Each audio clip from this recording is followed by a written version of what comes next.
What's up, YouTube? Hope you guys been out there building shit, taking on new projects, learning new skills, picking up new tools, and just tackling bigger and bigger projects, knowing that your hands are just as capable as the next man's. God made you just as capable, guys. So believe in what He gave you. Take on some projects, build, fix, and create, and do art. Just find your place in this world, guys. Like that kind of message? Hit like and subscribe, guys.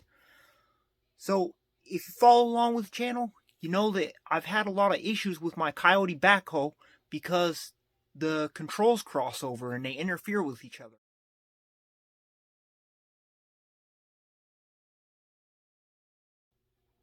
I finally had enough of it.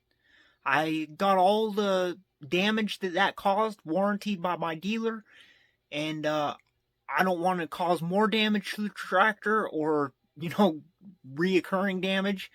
So I'm going to go out there and figure out a solution. So let's head on out to the workshop. Mark these real quick here with a Sharpie.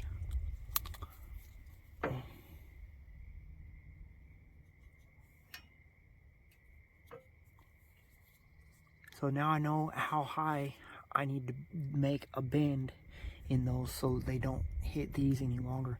I was thinking about using like a cutoff wheel and cutting halfway through and then bending it, but I think that will get rid of my chrome finish and make it rust quicker. So I'm not thinking that's the best of idea, but I'm hoping that I can put it in my vise and hit it with a hammer or something and get that to bend.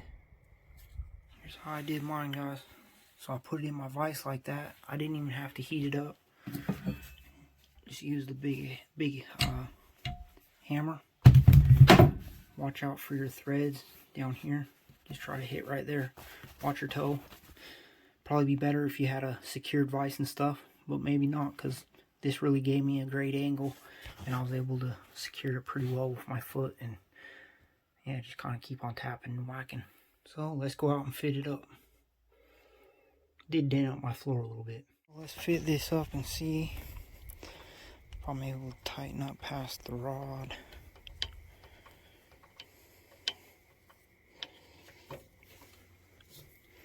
Yeah, so I'll get it out here, but and it'll still go.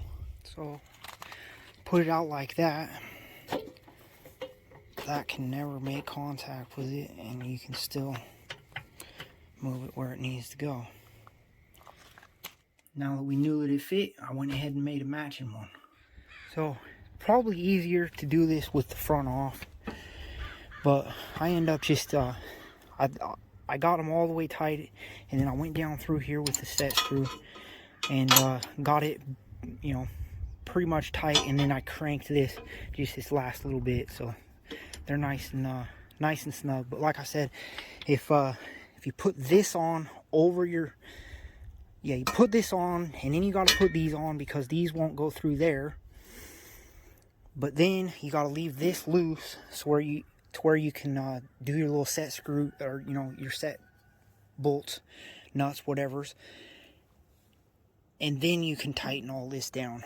Is probably the best way to do it. But I end up just going like this, and I was able to get down at that little set screw with my wrench. So there we go, guys. So we got all taken care of. Those are bent forward.